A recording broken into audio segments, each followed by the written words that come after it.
kawadhi e yiero mokalo isebedo siasa gaming'a. Gin puonj mage moganda wa kaka oganda Luo owinjo bedo ni kao ko luwore gi yiero mokalo mar higa mar 2022. Oganda wa onego fweny gimoro ni kura nigi teko. Aneno ko oganda Luo pok ofwenyo ni kura nigi teko. Wagombo development, wawuoyo development, wawacho ni ere factories mabiro thuchewa, ere nderni mabiro, pige onge, ang'o maonge. Kok gik sa siasa to wago siasa kabisa. In fact, Joluo are very good at go siasa. Kok gik kar turnout to waregesa. Jikoro twang'o sut like 2022. Kar mondo gidhi kura gidhi go gin gidhi manyo tailors matwang'o sudegi.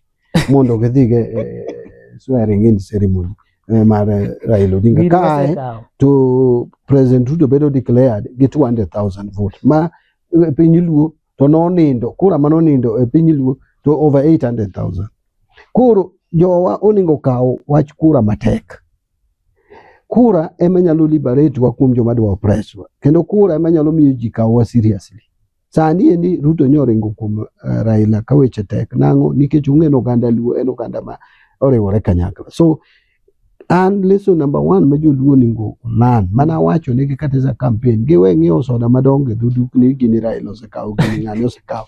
Sani especially ka koro Raila onge, Raila nyoniga wei ma oduoko wago e serikal kata nyowan oko to waduogo e serikal. Sani koro waonge gi Raila no nemna kaka ji chape ne chapa jok ma ne waparo ni nyalo rwako wuoche Raila bende ochiko gi ji kumoro nono. Ng'ato ino ng'ama ne paro nosesomo siasa te Raila mang'ongo wuotho ka ichung' ka muting'o bete bende bathi vijana di attack jomoko. Raila could not do that. Raila ne nyalo wuotho gi jomoting'o ludhe gi bede ni embo iwuotho to geche moting'o ludhe gi bede ni bute. Mano nok nyalo timore kuom Raila.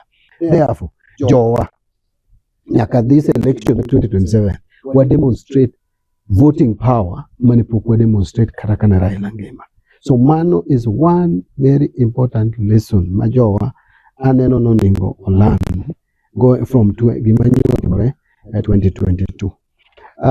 Maybe gima chielo ma bende wanyalo learn e gine jiero mar 2022 en ni nyaka wang'e ni wa plan tiyo gi jomoko dhoudi moko. Nyaka wang'e kabila dhoudi kabin dhoudi kata oganda ka ok akete dhoudi oganda ma wanyalo tiyo. Kitemo gimoro ahinya to tamore. Tichako imanyo route machielo. Ok inyal wuok gi rudni niteri Nairobi ienda hapo Busia. Ichaki wuok gi rudno kiny kendo ienda Busia. Kendo kiny mar adek uri chake luom na rudno. Dong koro ng'ato kawo ni wiyi ok ti. Koro wan kaka oganda wa ka route moro nitie ma kwadhi to wagi ke dead end. Koro rudno ka ng'ato nyisowa ko ni ama to nyo wasetemo otero wa nyaka dead end wagike chiel. Wamanyo yo machielo kata ka embo tero wa e dead end to bed yo manyien to ok wachak waluw. So aneno yiero wa ni nitie jomoko ma will bro dhi makodwa dead end. In fact king'iyo kata the kind of ayany magidironwa e gik ma ok makosa wa. Ka koro ng'ato nyalo dhi piny Luo to gik moago kuro ni ne yore mane piny Luo ne koro piny gi yore ma kumae.